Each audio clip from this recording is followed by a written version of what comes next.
अनचाही शादी में मनचाहा दूल्हा 5। ईशा उदास मुंह करके बोलती है। जिया वो मुझे इतना बोलती है। फिर खुश होते हुए बोलती है। जिया मेरी नौकरी लग गई है। जिया नौकरी की बात सुनकर उछल पड़ती है और ईशा को गले से लगा लेती है। ईशु तेरी पढ़ाई फिर। जिया इस नौकरी में एक बात और है। इसकी वजह से मेरी पढ़ाई नहीं छूटेगी और मुझे बच्चों को पढ़ाने का मौका मिला है।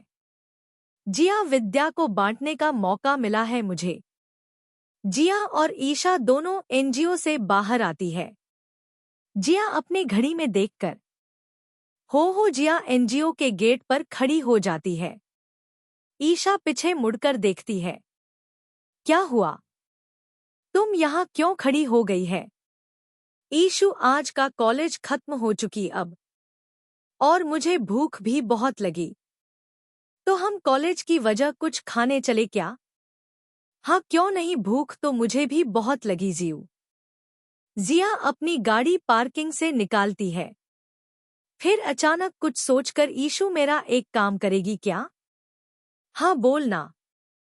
आज स्कूटी तू चलाएगी क्या? वो मेरा पेट भूख से दर्द कर रहा है इसलिए। ईशा हाँ मैं सर हिला देती है और स्कूटी चलाने के बैठ जाती है। जिया उसके पीछे बैठ जाती है।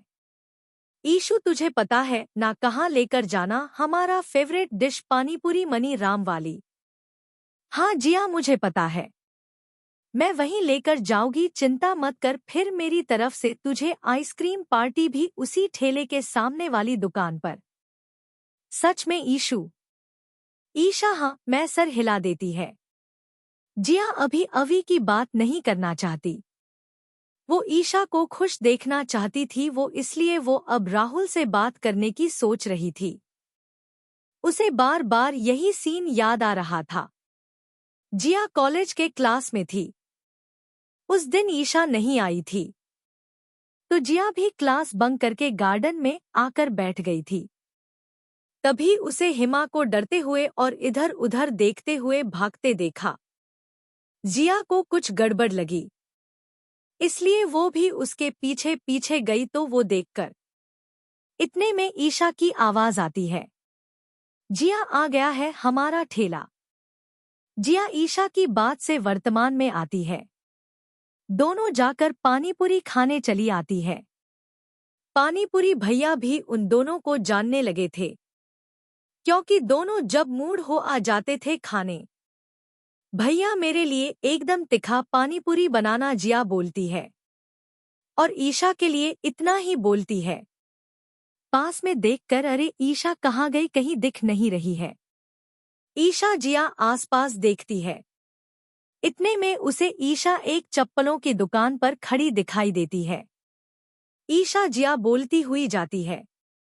ईशा तू यहाँ क्या कर रही है? ईशा जिया की तरफ एक चप्पल की तरफ देखकर इशारा करती है। जिया तुझे पता है, माँ ने हमारी शादी का बजट बिगड़ ना जाए इसलिए 3 साल से एक ही चप्पल पहन रही है। उस चप्पल में इतने छेद हो चुके हैं, इसलिए हम माँ को एक चप्पल गिफ्ट करना चाहते हैं। तो इसमें क्या बात है? आंटी का साइज तो तुझे पता ही है ना। फिर जिया हमारे पास इतना रुपया नहीं है। जिया दुकान में चप्पल का दाम पूछती है। वो चप्पल की क्या प्राइस है? दुकानदार जी यह 700 की है। ईशा को प्राइस सुनकर मूड ऑफ हो जाता है। जिया उसके पास आकर ईशा मूड क्यों खराब कर रही है मेरे होते हुए? अभी मैं पेमेंट कर देती हूँ ना, तू मुझे बाद में दे देना। नहीं जिया मैं हर बार तेरे से सब कुछ लेती हूँ, इस बार नहीं। जिया ईशा के गाल पर अपने हाथ रखकर ईशु तेरे और मेरे बीच तेरा मेरा कहाँ से आ गया? ऐसे तो तेरे नोट्स में लेती हूँ, तेरा टिफिन में खाती हूँ, और वो तेरा लहंगा मैं लेकर गई थी। जिया जिया बस यह सब क्या बोल रही है तू? ईशा तूने ही मजबूर किया है मुझे बोलने के लिए। जिया मुंह फुलाकर अपना हाथ बांध कर खड़ी हो जाती है। अगले भाग में कैसा लगा आज का भाग जरूर बताएं और समीक्षा जरूर दें। धन्यवाद।